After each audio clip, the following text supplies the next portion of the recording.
Audio Jungle.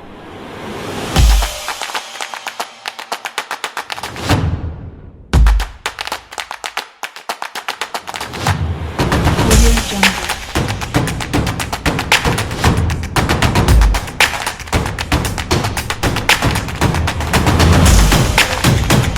Audio Jungle.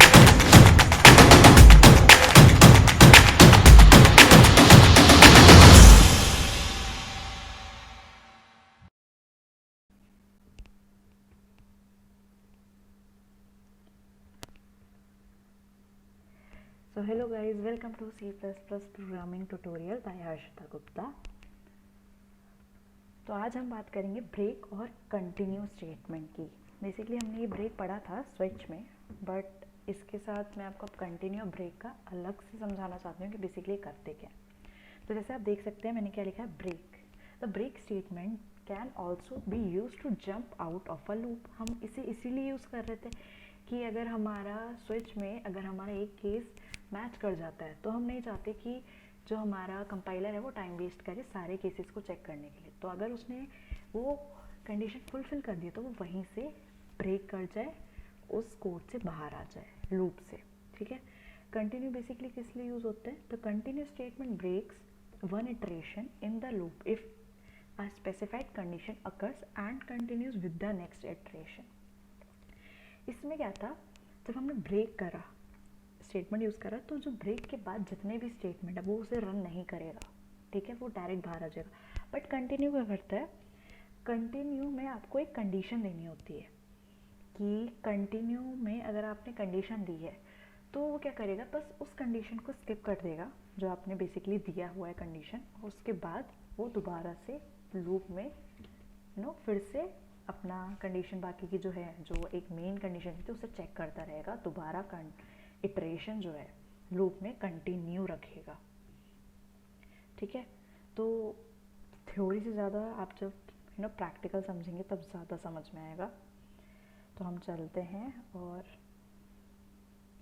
File बनाते हैं एक। बेसिकली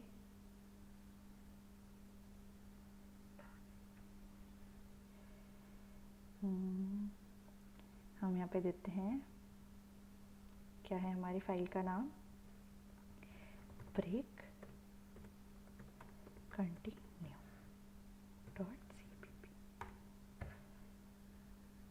ठीक है। तो ये रही मेरी फाइल। यहाँ पे हम फिर वही करेंगे, कॉपी कर लेते हैं, वी रिटर्न 0, ओके, स्पेस देना है।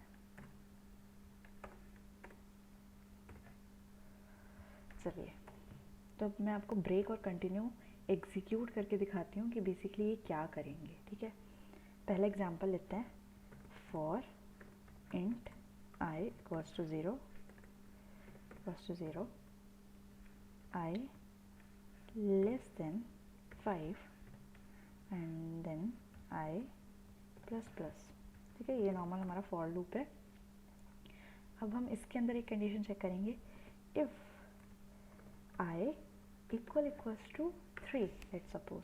इक्वल्स टू आपको पता है ना कि वो चेक करेगा कि अगर i की वैल्यू 3 के इक्वल है तो हम इसे चाहते हैं कि ब्रेक कर दे ये हमारा, और अदरवाइज नहीं तो ये क्या करे, नॉर्मल i की वैल्यू हमें आउटपुट टर्मिनल पे दे दे।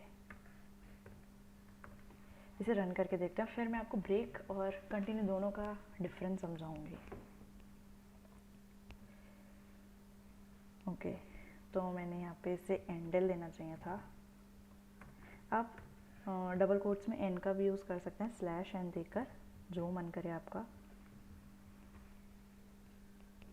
ओके, तो आपने देखा इसने क्या करा, इसने बेसिकली क्या करा, मैंने लूप चलाया, for loop i is equal to 0 और लेस देन 5 तक, बट मैंने इसमें कंडीशन लगा दी कि अगर i की वैल्यू 3 है तो ब्रेक कर जाओ। मैंने बताया था कि अगर इसने ब्रेक पढ़ लिया आपके कंपाइलर ने, उसके बाद वो कोई भी जो है आपके आगे का कोड रन नहीं करेगा। तो बेसिकली या तो पहले i की वैल्यू 0 थी, उसने चेक करा, if i is equals to 3 नहीं थी तो वो इसके बाहर आया, उसने i प्रिंट कर दिया, दैट इज़ 0। फिर इंक्रीमेंट वैल्यू 1, उसने फिर चेक करा, नहीं ये कंडीशन फुलफिल नहीं हुई, वो बाहर आ गया। फिर जब आई की वैल्यू 3 हुई तो उसने चेक करा ये तो फुलफिल हो गया और उसने कर दिया ब्रेक। इसके बाद ये डायरेक्ट टर्मिनेट कर गया, ठीक है, ये लूप के अंदर नहीं गया।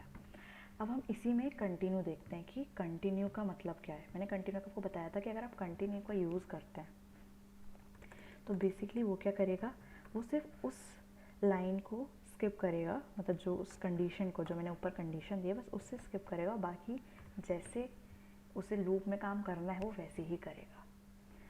अब यहाँ पे आप डिफरेंस देखिएगा, डिफरेंस आपने देखा, आप टर्मिनल पे देख सकते हैं। जब हमने ब्रेक स्टेटमेंट यूज़ करा था, जैसे ही उसने रीड करा कि आई इक्वल्स टू 3 वो टर्मिनेट हो गया। बट यहाँ पे कंटिन्यू में क्या था, जैसे ही उसने कंडीशन चेक करी कि I equals to 3 continue, continue मतलब सिर्फ उस कंडीशन के टाइम पे जो रन हो रहा है उससे छोड़ दो और उसके बाद कंटिन्यू करो। तो उसने आई को स्किप कर दिया और उसके बाद 4 वैल्यू थी, उसने 4 को प्रिंट कर दिया।